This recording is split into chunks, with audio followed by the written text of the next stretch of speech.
আমার যখন ১০-১২ বছর বয়স তখন আমার ৫ জন ওস্তাদ। আমি খেলার সময় পেতাম না। তখন খুব মেজাজ খারাপ হতো বাবার উপরে। এখন ফিল করি। এবং আমরা জানি আপনি ৭ বছর বয়সে আপনি গানে বিচরণ করেছেন। কেমন হয়েছিল বিচরণটা? আমার বাবা শখে গান করতেন। হারমোনিয়াম বাজিয়ে গান করতে পারতেন। তা বাবার কাছেই প্রথম বাবা ওরকম কিছু জানতেন না, বাট সারেগামাটুকু। এরপরে বাবা আমাকে ওস্তাদজি ধরে গান শেখাতে দিলেন। এবং আমার যখন ১০-১২ বছর বয়স তখন আমার ৫ জন ওস্তাদ। ৫ জন। অ্যান্ড আমি তো যখন ছোট মানুষ। ৫ জন কি শেখাতেন? গানের টিচার ছিলেন ৪ জন, একজন তবলা শেখাতো, মানে তালে যেন আমার মেয়ে পাকা হয় এরকম। সো আমি খেলার সময় পেতাম না। তখন খুব মেজাজ খারাপ হতো বাবার উপরে। এখন ফিল করি।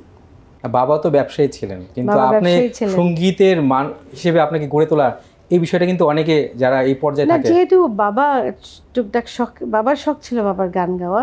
এমনি শখে বন্ধু বান্ধব নিয়ে দেখতাম যে একটা আমার আঙ্কেল ছিল, আমার চাচা, বাবার বন্ধু আর কি, উনি তবলা বাজাতেন, বাবার শখে গান করতেন, ঘরে বসেই গান করতেন আর কি। সেই বাবার ইচ্ছা, মার ইচ্ছা। তারপরে একটু যখন বড় হলাম তখন ফ্যামিলির সবাই, বা আমরা রাজশাহীতে তো বড় হয়েছি, রাজশাহীতে আমাদের আরও আত্মীয় স্বজন যারা আছেন সবাই খুব এনকারেজ করতেন, বিশেষ করে আমার বাবা, আমার মা, ভাই বোনরা সবাই।